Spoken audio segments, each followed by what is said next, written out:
It's Marty Magic Moon. So, I've been talking a lot to people recently about dreams and nightmares, and I thought I would do a video about a nightmare I have had for a very, very long time. Going back to when I was maybe 13, I think even further, it could be like 10 or 9 even. So this nightmare seems to go way, way back in time, and on a time not on this world but on another one, going back to another planet, another life, another world. So I am told by my contact in the Vega system, and she showed me a little bit of this life as well, so I have a good insight to it, but some of the details she missed out, and some she's like, this is a bit horrible, but I'm going to try and tell you as much as I know. So we might be going back thousands and thousands of years into the time of the Lyran Wars. So if you don't know about the Lyran Wars, they were planets in sort of the Lyra system were taken over by reptilians, and planets were just blown up and destroyed, and people fled all over the galaxy. So I'm not totally sure whether I was already living in the Vega system or I was on another Lyran planet. But it starts off like this. It's kind of a day where you might think it was a dull autumn day. The sun was pretty dull. And it was kind of, I'd say, chilling in the air and a little bit eerie. And it was war time almost, like people were being invaded. And the air felt weird. It was still, the atmosphere just was not right. Now, I'm not sure whether this is my home planet or not, but when I was there, it just did not feel right. So, I'm not 100% sure what my job was, but I know part of my job was to take people off the planet and maybe bring them to a safe planet, maybe the planet I was originally from on Vega, or I was part of the people from that planet bringing them off.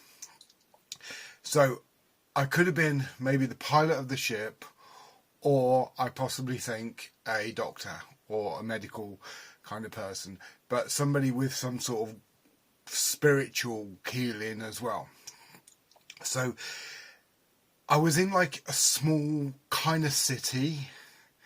It could be like one of the main cities or a capital city, but it wasn't that big. It wasn't like a London or New York or Paris kind of thing. Yeah, a small kind of city. And the buildings were beautiful. They were like made from clear quartz and rose quartz and lots of marble, and they were like so well designed. And it was quiet. I think people had been like staying in out the way. They didn't want to get captured, and maybe a good part of that city may have already left. And I was there for a reason. I think I was looking for someone, and somebody of some sort of importance, or maybe somebody from the ship, or that just needed to get back with us. So I find myself going in and out the streets, and it starts to get a little dark, like the lights sort of fade in. And I can see quite well. I've got good night vision here. I'm about, I'd say, not quite 7 foot tall. I'm about 6'9" tall. My skin is reasonably sort of light, but not like very, very pale. And my hair is sort of reddish, blondish, and I have bright lilac-y eyes, you know. So I look quite a little different from what I do now.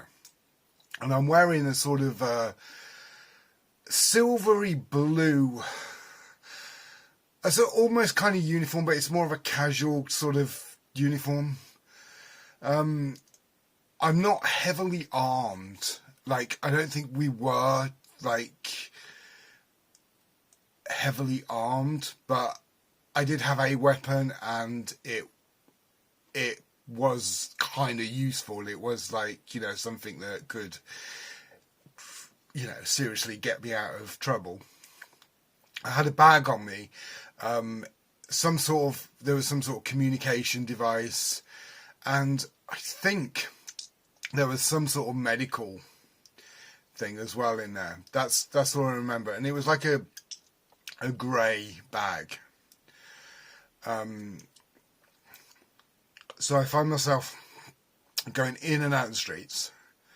It's getting darker, and I'm running into like almost like a dead end, and then suddenly I kind of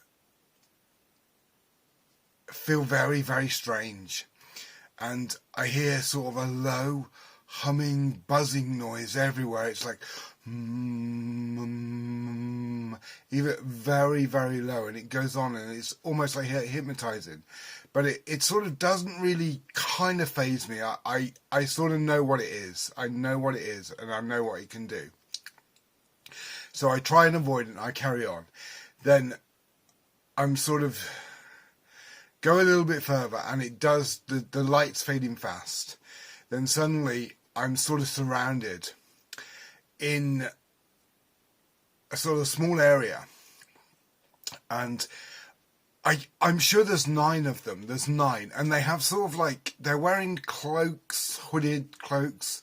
I'd say maroon to black in colour, and I can't totally see their faces, but they are reptilian-like.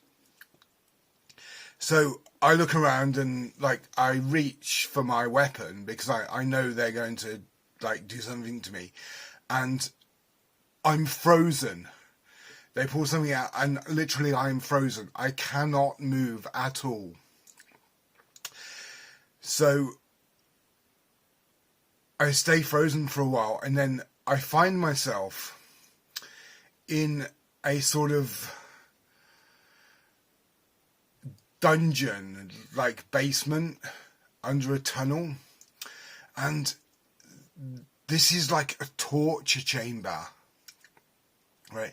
Not like an old-fashioned medieval torture one, though there are some, I do see like around me some things like that, but this is like high-tech electronical torture, yeah, with like sound waves and things, but there are needles like with wires, and they're attaching these wires with needles to me, and like they're trying to get information out of me, and I'm just not telling them stuff. They want to know who I am, who I'm going for. They sort of know what I do, and it's kind of, as it goes further, it kind of, they're coming to realize that I know a little bit more than maybe the average person on the planet. So they're pushing me for information, and they're sticking these wires in me, like into my chest and their arms, and their needles are like that. And I'm more of a, like, I'm quite spiritual, and you know, we are sort of more fifth, maybe, you know, dimensional people, so we probably can take more pain than I can in this life. But this pain was horrendous. It was like, yeah, I was having needles stuck in me. And then they kind of bring this great big instrument out, and I'm like, I'm beyond shaking. I'm sort of almost falling unconscious, but I'm sort of aware. And then suddenly they like take down their hoods, and like I see their faces. They're like full reptilians, and one of them sticks this massive needle into my chest, as if maybe it's going through to like my heart or something. And everything goes dark, and I start falling. Now, I think I could have been tortured to death, but what happens is I start waking up about this time. I start waking up in this life and in real time, right? I'm in bed and I am screaming. I'm screaming the house down. I'm shouting. I'm crying. Sometimes I've been at the other end of the bed. Yeah, people are like, what is wrong? Are you okay? Are you okay? And like, they know Crystal is with me. She's like, she knows it. She knows what's happening. Like, she can't see it, but she knows it's that thing. And she's like, I have never heard anyone like have nightmares like that before. It's like almost like night terrors, screaming terrors. So, going back a little bit to where this is actually from. So, my contact in Vega, Thalasia, has said that this did happen to me. It did happen to me. She's not telling me everything because she said it's like almost upsetting for her to tell me. But she did say after this I went back there and I had a really amazing life after that. So any questions on this, always happy to ask. It's like really intrigues me because I spent years having this nightmare and I don't get it as much now. Now I know where it's from. And other people have these nightmares from other lives in this world and other worlds, and we can remember them, the good and the bad. So if there is any questions, and if anyone wants to share anything like that with me, I'm always happy to hear from you. So I have to say to you all, until next time, blessings of love and bright golden starlight.